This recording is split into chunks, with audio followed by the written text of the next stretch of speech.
the long-term players in the music industry that were around with you in the 60s, like Dylan and Neil Young and Joan Baez. Do you have anything to do with them nowadays? Like Dylan's in Australia at the moment. Do you ever meet or deal with them in any way? Oh, yeah. Yep. I'm not going to tell you any name-dropping stories. No, that's right. But, every now and then I hang with those people. Not very often, though, because I just wasn't a part of that social group. And while they were all together at the photo ops for civil rights, there was nobody taking care of the reservations except me. Like I said, I didn't think I was going to last in show business.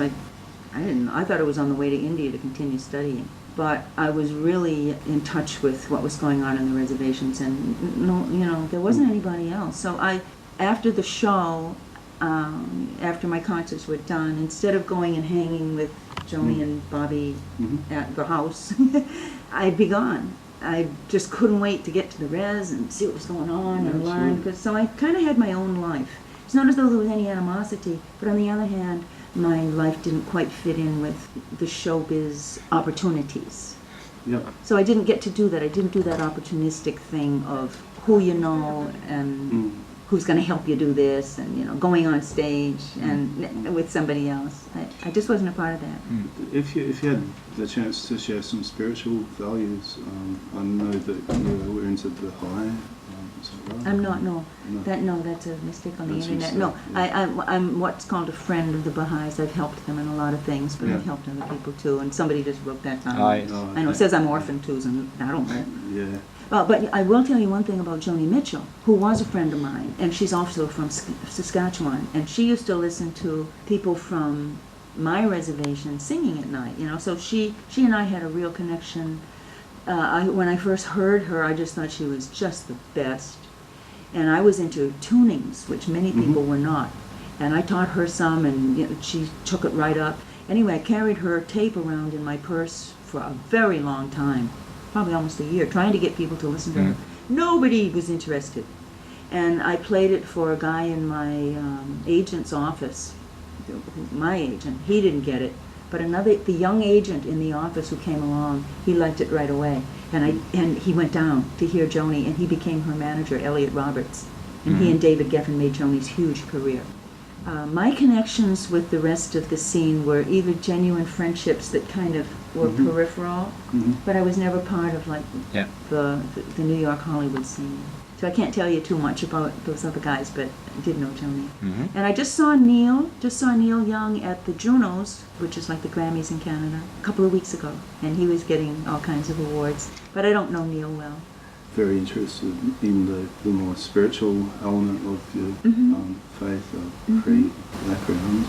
I can tell you that the first time I saw a piano when I was about 3 years old, it was a part of the magic that I call spirituality. Yeah. If we're made in the image of the Creator, we're creative.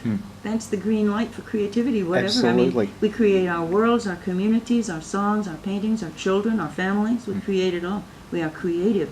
So for me, spirituality is kind of... in the creative process.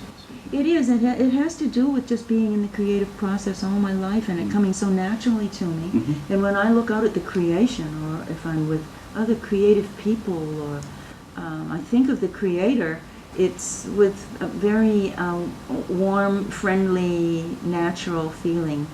And I loved the idea of, I like to talk to anybody about their experiences with the Creator, or sometimes you call, I don't even know what to call it, spirituality I guess is a good word, but I liked it so much that I majored in religion in college. I got my first degree was in Oriental philosophy. So I have studied religions a lot, but I've never belonged to a church, because to me any church is just like a bank or a school. It's a human institution, and it really doesn't have anything much. It's kind of a departure. So far as Cree people go, and First Nations people, and traditional religion, it's very, very natural. I mean, it's like going outside at night and looking up at the stars. That's it. The Pope has nothing to do with it. God bless him. He can do his thing, but really, when it comes to true spirituality, it's long before us all and goes on forever, and there's none of us who can sum it up.